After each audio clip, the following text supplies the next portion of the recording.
પ્રશ્ન હતો. બોલ બોલ બેટા, શેમાં ડાઉટ હતો?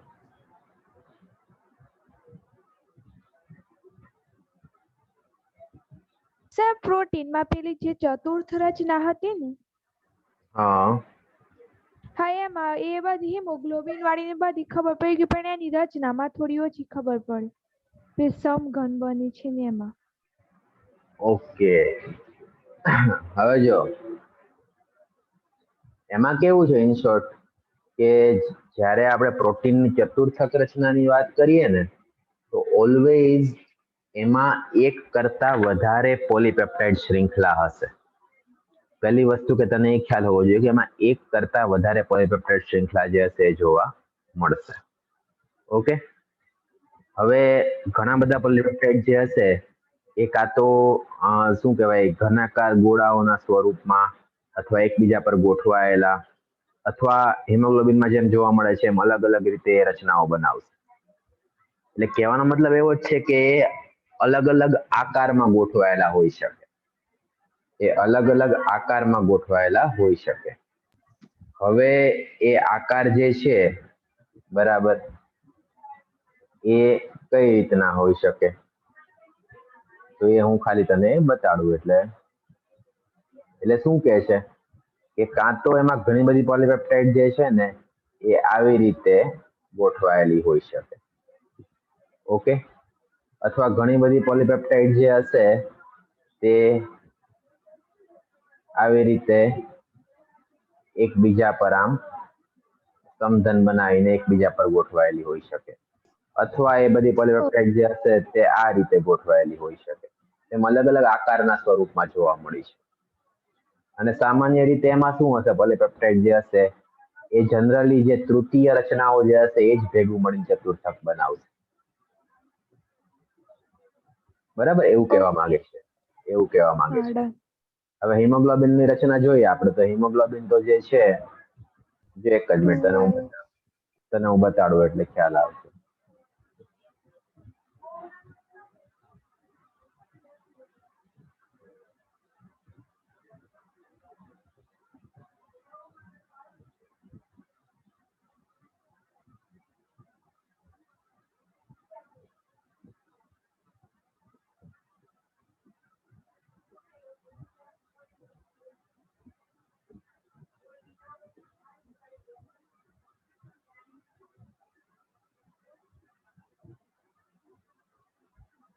આ દેખાય જ બેટા?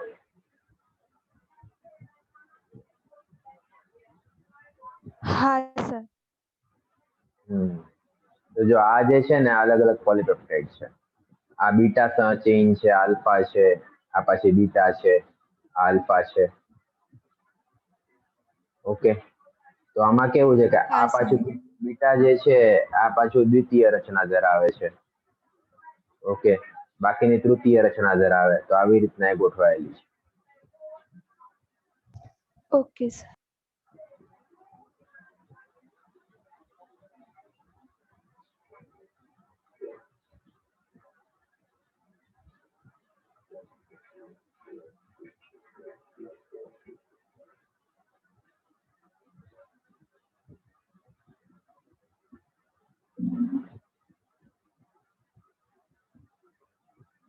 ઓકે, બીજું કઈ ડાઉટ હોય તો બોલે એમાં આવે.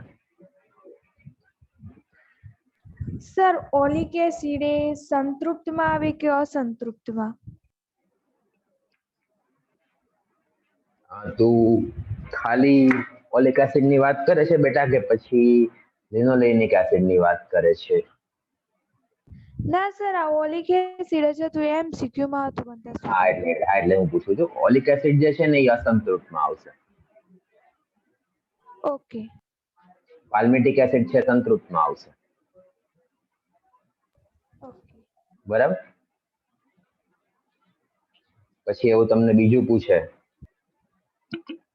કે લિનોલિક એસિડ છે તે પણ અસંતૃપ્તમાં આવે. Okay, okay sir. એક જ મિનિટ આવીશ, એક જ મિનિટ મ્યુટ કરું છું.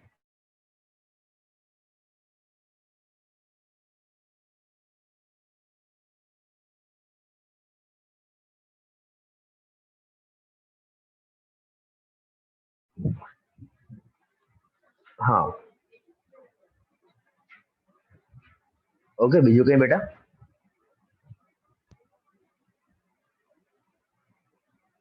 ના સર.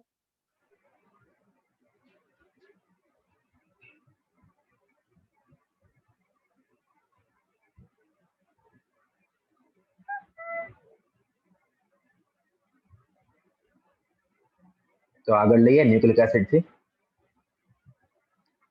હા સર. હમ.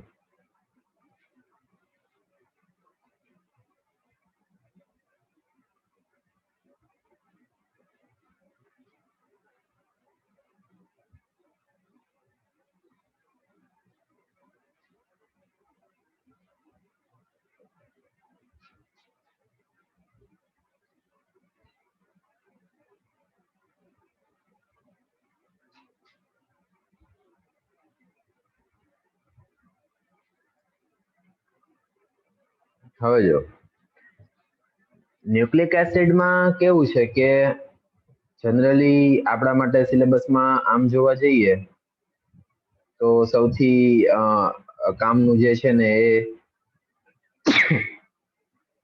ન્યુક્લિક એસિડ જ છે. ઓકે, કેમ કે એમાંથી મેક્સિમમ ક્વેશ્ચન આવે છે ને 12માં તમારે 6થા ચેપ્ટરમાં પાછું ભણવાનું આવશે.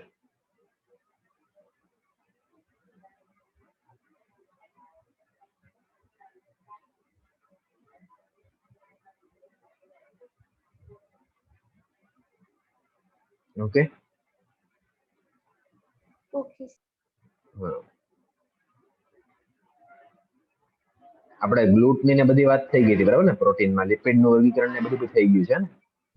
હા સર. ઓકે, હવે જો સમજજે ન્યુક્લિક એસિડ ની અંદર મેઇનલી આપણું જે 12th નું 6th ચેપ્ટર છે, 5મું ચેપ્ટર છે, બધા ન્યુક્લિક એસિડ પર જ આધારિત છે.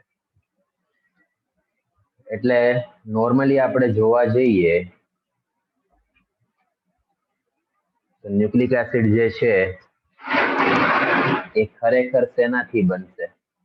તો ન્યુક્લિક એસિડ જે છે ને એ ખરેખર તમે એને પોલીન્યુક્લિયોટાઇડ કહી શકો. ન્યુક્લિક એસિડને તમે પોલીન્યુક્લિયોટાઇડ કહી શકો. પોલીન્યુક્લિયોટાઇડ મતલબ કે આ શું થયું?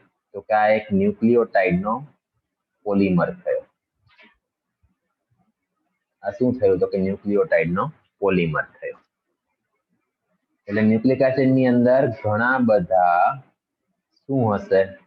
તો કે એની અંદર ઘણા બધા ન્યુક્લિયોટાઇડ હશે. ગુજરાતીમાં આપણે એ જ કહીએ છીએ. તો હવે હું એક ન્યુક્લિયોટાઇડ લઈશ.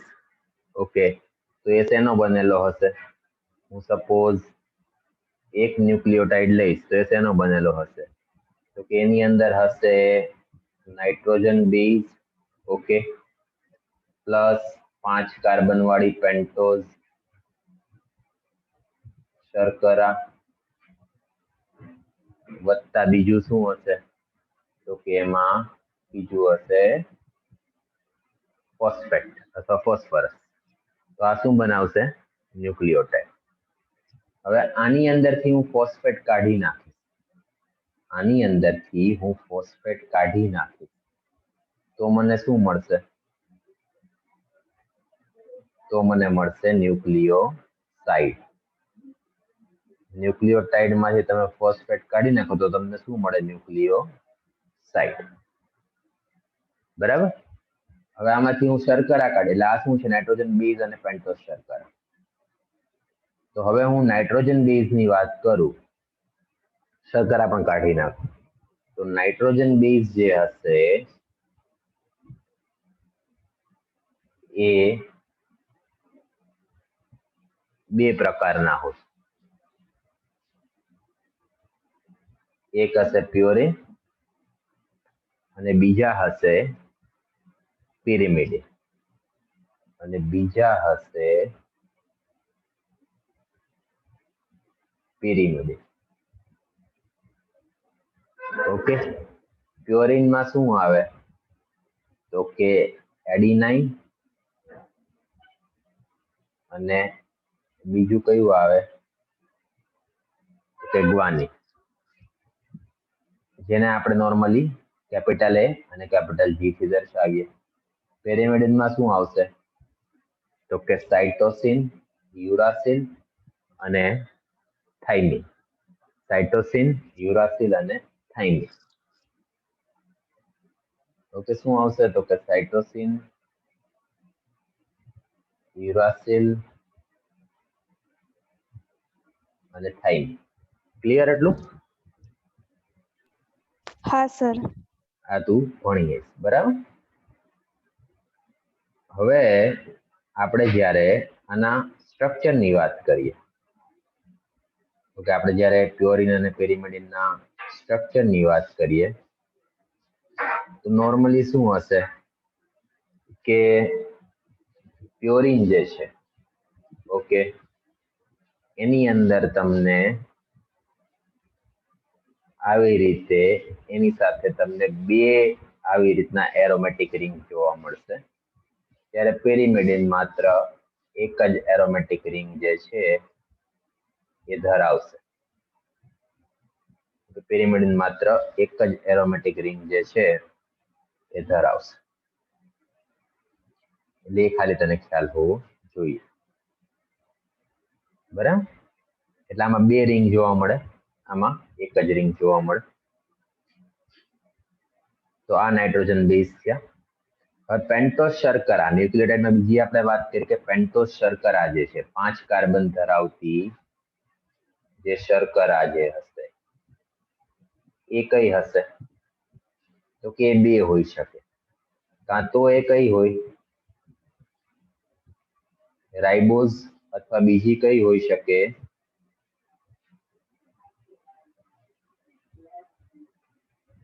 ડીઓક્સીરાઇબોઝ. બરાબર? તો રાઇબોઝ જે છે એ આ રીતે આપણે દર્શાવીએ. ઓકે, તો અહીંયા કાર્બન જે હશે એની હારે પછી હાઇડ્રોક્સિલ જૂથ જે હશે એ બધા જોડાયેલા હશે. એટલે અહીંયા first, second, third, fourth carbon, અહીંયા ફિફ્થ કાર્બન, અહીંયા CH2OH હશે, ટૂંકમાં બી આપ્યું છે. ડીઓક્સીરાઇબોઝ જે હશે એમાં શું હશે? એની અંદર અહીંયા જે OH છે એની બદલે ત્યાં ખાલી H હશે. એટલે આમાં શું છે કે સેકન્ડ કાર્બન જે હશે ત્યાં ઓક્સિજન હશે તો એ રાઇબોઝ, ઓક્સિજન નહીં હોય તો ડીઓક્સીરાઇબોઝ. તો રાઇબોઝ શેમાં હશે? તો કે એ આપણે ખ્યાલ છે કે રાઇબોઝ જે હશે એ જોવા મળશે આપણને RNA માં. ડીઓક્સીરાઇબોઝ શેમાં જોવા મળશે? DNA માં. તો RNA એટલે રિબોન્યુક્લિક એસિડ, DNA એટલે ડીઓક્સીરિબોન્યુક્લિક એસિડ. બરાબર? ક્લિયર એટલું? આયુષી? હા સર. ત્રીજું શું હશે? ન્યુક્લિયોટાઇડમાં આપણે ત્રીજું શું કીધું હતું? ફોસ્ફરિક એસિડ કે ફોસ્ફેટ. બરાબર? તો ન્યુક્લિક એસિડ જે છે બે પ્રકારના છે. ન્યુક્લિક એસિડ જે છે એ બે પ્રકારના છે. કયા? તો કે એક તો છે ડીઓક્સીરિબોન્યુક્લિક એસિડ DNA અને બીજો છે રિબોન્યુક્લિક એસિડ RNA. એટલે આની અંદર શું છે? ડીઓક્સીરાઇબોઝ શર્કરા છે. આની અંદર શું છે? ખાલી રિબોઝ કે રાઇબોઝ શર્કરા છે. બરાબર? આ DNA જે છે આ ટાઈપનું સ્ટ્રક્ચર છે. RNA માત્ર સિંગલ સ્ટ્રેન્ડેડ કે એક જ તંતુ ધરાવતું છે. DNA માં તમને બે તંતુ જોવા મળે. ક્લિયર એટલું?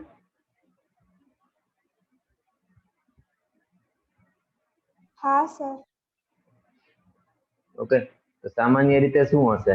ન્યુક્લિયોટાઇડમાં આપણને બંધ કયા જોવા મળશે? ન્યુક્લિયોટાઇડની રચનામાં આપણે 12માં આવશે, પણ હું 12માં અહીંયા જ લઈ લઉં છું, એટલે એ ધ્યાન રાખજો. 12નો ટોપિક અહીંયા આવી જાય છે. આ સેમ વસ્તુ 12માં બધું આવશે.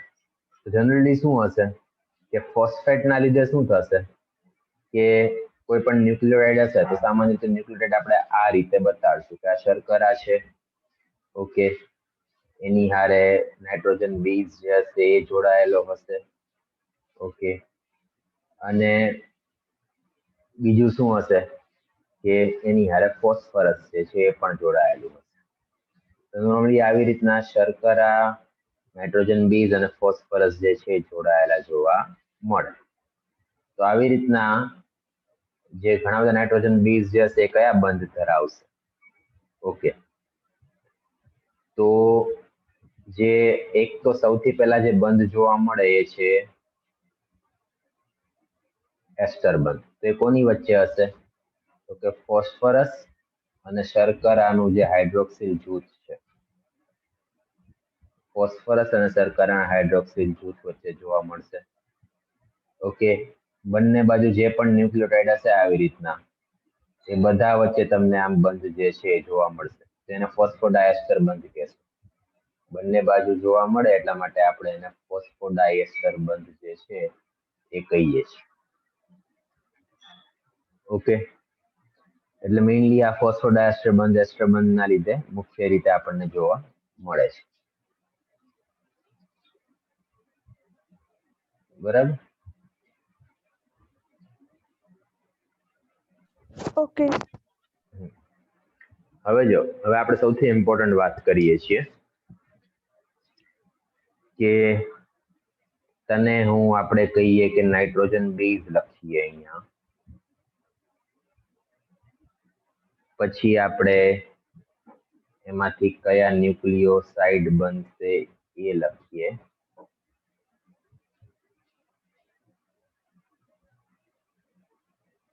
ઓકે, અને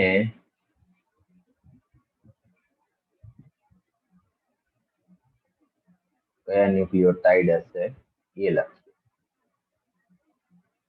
ઓકે, તો આપણે નાઇટ્રોજન બેઝ, ન્યુક્લિયોસાઇડ અને ન્યુક્લિયોટાઇડ, તો આમાં શું આવશે? એડિનાઇન, પછી ગ્વાનિન. ઓકે, તો આ બંને બેટા કેવા છે? પ્યોરિન છે કે પેરિમિડિન છે? પ્યોરિન છે. બરાબર. પછી આવશે સાઇટોસિન, યુરાસિલ ને થાઇમિન. ઓકે, તો આ ત્રણે ત્રણ અહીંયા જે લખ્યા છે એ શું છે? પિરિમિડિન. તો અહીંયા આપણે વાત કરીએ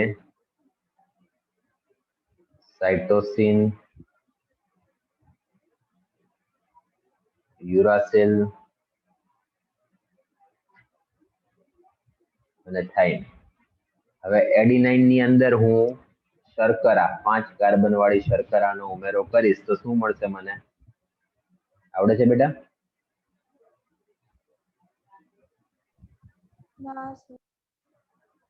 શું મળે? એડિનોસાઇન. એટીપી માં હોય ને, તો શું મળે?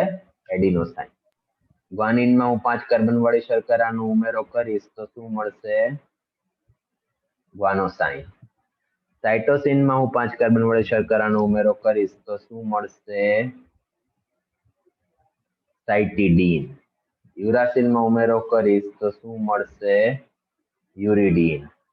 થાઇમિનમાં ઉમેરો કરીશ તો શું મળશે? થાઇમિડીન. ખ્યાલ આવ્યો બેટા આટલું? હા. એટલે આ બધા શું થયા? ન્યુક્લિયોસાઇડ. એનો નાઇટ્રોજન બેઝ કયો થયો? તો કે આ. ક્લિયર? હા સર. હવે જો, હવે આમાં હું ફોસ્ફરસનો ઉમેરો કરીશ. અહીંયા તો 5 કાર્બન શર્કરા, ફોસ્ફરસ બધું આવી જશે ને, તો મને શું મળે? ન્યુક્લિયોટાઇડ. હા. તો એડિનોસાઇનમાં જો હું ફોસ્ફરસનો ઉમેરો મળું તો જે મને ન્યુક્લિયોટાઇડ મળશે એનું નામ શું છે? તો એને કહેવાય એડિનાઇલિક એસિડ. શું કહેવાશે એને? એડિનાઇલિક એસિડ. ક્લિયર? હવે સમજજો. હા. ગ્વાનોસાઇનમાં હું ફોસ્ફરસનો ઉમેરો કરીશ તો મને શું મળશે? ગ્વાનિલિક એસિડ. શું મળશે? ગ્વાનિલિક એસિડ. સાઇટીડીનમાં ઉમેરો કરીશ તો શું મળશે મને? સાઇટીડિલિક એસિડ. યુરિડીનમાં ઉમેરો કરીશ તો શું મળશે મને? યુરિડિલિક એસિડ. થાઇમિનમાં ઉમેરો કરીશ તો શું મળશે મને? થાઇમિડિક એસિડ. ક્લિયર એટલું? હા સર. આમાંથી તમને ક્વેશ્ચન પૂછે છે બેટા નીટમાં કે એડિનોસાઇન માંથી લેટ્સ સે કે મેં એડિનોસાઇનમાં ફોસ્ફરસ નો ઉમેરો કર્યો તો મને કયું ન્યુક્લિયોટાઇડ મળે? એડેનાઇલિક એસિડ. થાઇમિડિક એસિડ માંથી મેં ફોસ્ફરસ કાઢી લીધું તો મને કયું ન્યુક્લિયોસાઇડ મળશે? થાઇમિડિન. ઓકે, એટલે આ રીતે તમને ન્યુક્લિયોસાઇડ અને ન્યુક્લિયોટાઇડ અને નાઇટ્રોજન બેઝ કયા કયા છે એ તમને ખબર હોવું જોઈએ. આ બહુ જ ઇમ્પોર્ટન્ટ છે. બરાબર? હા સર.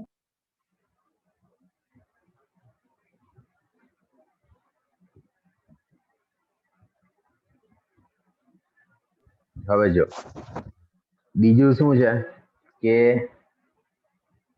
ડીએનએ ની વાત કરીએ તો ડીએનએ માં હંમેશા 4 જ ટાઈપના નાઇટ્રોજન બેઝ જોવા મળે. કયા? એટીસીજી. આરએનએ ની વાત કરીએ તો આરએનએ માં શું હશે? એયુસીજી હશે. મતલબ કે આરએનએ માં થાઇમિન ને બદલે યુરાસિલ હશે. બરાબર, થાઇમિન ને બદલે યુરાસિલ હશે. એટલે આ ડિફરન્સ છે બંનેમાં. ડીએનએ માં યુરાસિલ નહીં હોય, આરએનએ માં થાઇમિન નહીં હોય. ડીએનએ માં યુરાસિલ નહીં હોય, આરએનએ માં થાઇમિન નહીં હોય. આ યાદ રાખજો. બીજું ડીએનએ જે છે 2 કુંતલીય મતલબ 2 તંતુઓ ધરાવે, આરએનએ એક જ ધરાવે. સામાન્ય રીતે ડીએનએ આપણે આવી રીતે દર્શાવીએ, આરએનએ એક જ તંતુથી બનેલું હશે.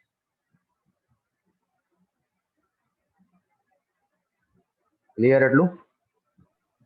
હા સર. હવે આપણે આ સૌથી ઇમ્પોર્ટન્ટ ટોપિક પર જઈએ છીએ. 12માનું બી અહીંયા આવી જશે એમાં, અને આગળથી આપણે 12માનું થોડું લીધું છે. તો આપણે જે ડીએનએ ની રચના ભણવાના છીએ, સામાન્ય રીતે જે મનુષ્યની અંદર જોવા મળે છે એ કઈ રચના છે? ઓકે, તો આપણે હવે વાત કરવાના છીએ ખાસ કરીને ડીએનએ ના બી ફોર્મની, અથવા જેને આપણે દ્વિતીય રચના પણ કહીએ છીએ, એની આપણે વાત કરવાના છીએ. ઓકે, તો આ રચના જે છે એ કોણે આપી હતી? ડીએનએ માં મેઇનલી 3 ફોર્મ જોવા મળે, એ બી અને ઝેડ. આપણા સિલેબસમાં બી ફોર્મ જ છે કે બીટા ફોર્મ જ છે. તો આ રચના કોણે આપી હતી? તો કે જેમ્સ વોટસન ને ફ્રાન્સિસ ક્રિક. આ રચના આપી હતી જેમ્સ વોટસન અને ફ્રાન્સિસ ક્રિક. બંનેને નોબેલ પ્રાઇઝ પણ મળ્યું હતું 1952ની સાલમાં. ઓકે, પણ જનરલી એવું કહેવાય છે કે આ બંને લોકોએ ચોરી કરી હતી, કેમ કે આપણે 12માં ભણશું એક લેડી હતી જેનું નામ હતું રોઝાલિન્ડ ફ્રેન્કલિન. તો આણે શું કર્યું હતું કે એક્સ-રે વિવર્તન, આપણે ભણી ગયા ટેકનિકમાં, યાદ હશે.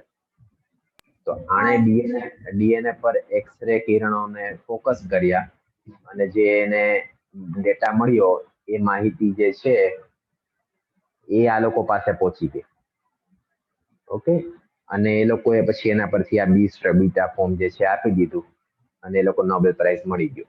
ખરેખર આ લેડી પણ એટલી જ હકદાર હતી, કેમ કે આ ફર્સ્ટ લેડી હતી કે જેણે ડીએનએ પર એક્સ-રે કિરણો જે છે એનો ડેટા મેળવ્યો. તમે ગ્રેફાઇટની રચનાને બધું ભણ્યા હશો કેમિસ્ટ્રીમાં, બરાબર? એ પણ એવી રીતના, એ બી આ લેડીએ જ આપી હતી. એવી રીતના એને ટ્રાય કરી હતી ફર્સ્ટ ટાઈમ કે આ બધી રચના જે છે એ તમને ક્રિસ્ટલ સ્ટ્રક્ચર જે છે એ તમને એનાથી ખબર પડી છે.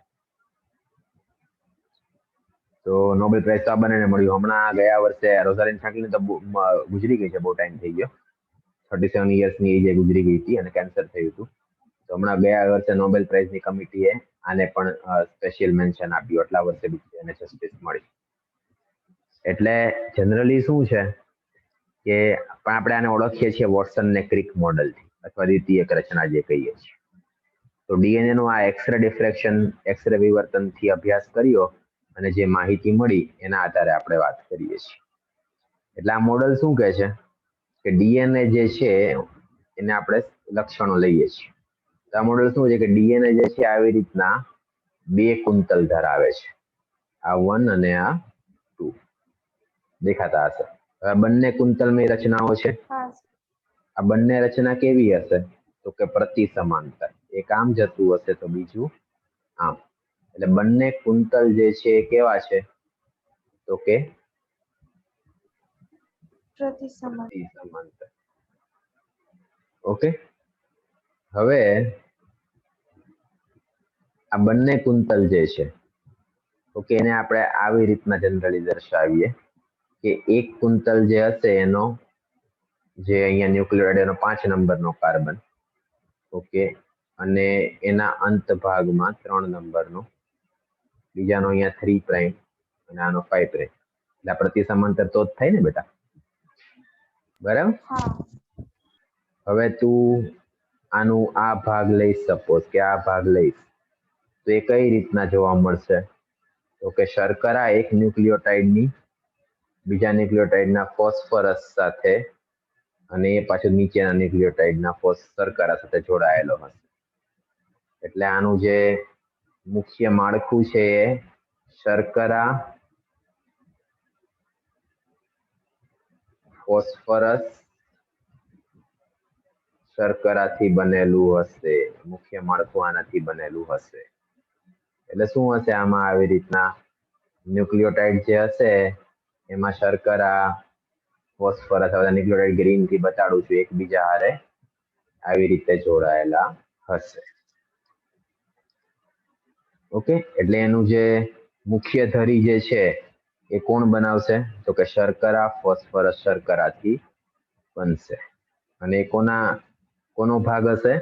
તો કે ન્યુક્લિયોટાઇડનો. એ ભાગ હશે ન્યુક્લિયોટાઇડનો. હવે આ જે ડીએનએ નું સ્ટ્રક્ચર છે, નોટ્સમાં બધું આપ્યું જ છે મેં, એટલે તને ખાલી અત્યારે હું સમજાવું છું એટલે સમજજો. આમાં નાઇટ્રોજન બેઝ જે હશે ને એ અંદરની બાજુ હશે, જેમ કે એ, ટી, જી, આ બધા અંદરની બાજુ હશે. એટલે અહીંયા આપણે હમણાં વાત કરી કે શર્કરા ફોસ્ફરસ શર્કરા હશે, તો નાઇટ્રોજન બેઝ આવી રીતના કાટખૂણે ગોઠવાયેલા હશે ને બેટા.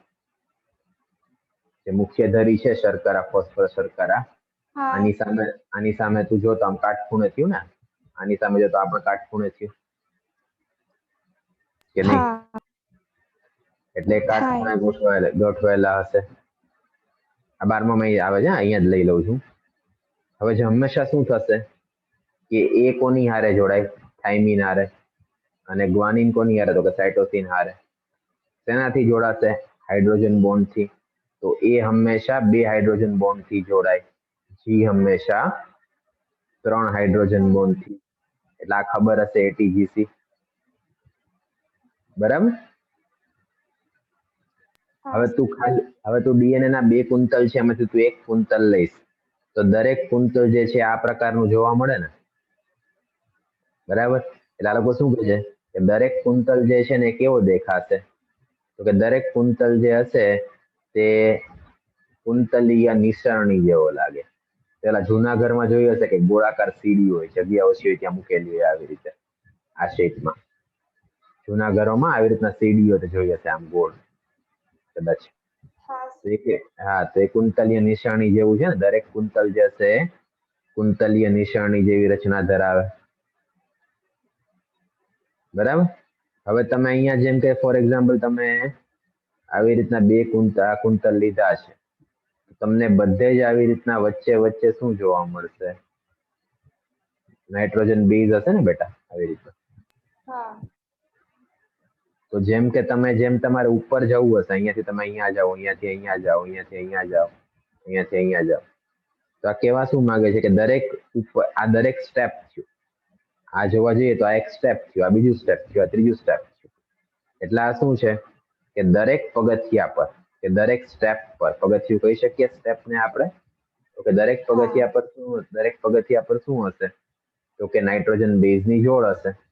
તો કે નાઇટ્રોજન, જેમ કે અહીંયા એટી છે, અહીંયા જીસી હશે, ઓકે, અહીંયા પાછું એટી હોઈ શકે, જીસી હોઈ શકે. દરેક પગથિયા પર શું હશે? તો કે નાઇટ્રોજન બેઝની જોડ હશે. ક્લિયર? હા. ઓકે, હવે આપણે આના 2 મુખ્ય લક્ષણની વાત કરીએ છીએ. જે ટેક્સ્ટ બુકમાં સરખા આપ્યા નથી. બરાબર? એક જ મિનિટ બેટા, મારે લેપટોપમાં ચાર્જિંગ કનેક્ટ કરવું પડશે, એટલે હું 1 મિનિટ મ્યુટ કરું, પાણી પી લઉં ને પછી પાછું કનેક્ટ કરું, 2 મિનિટ.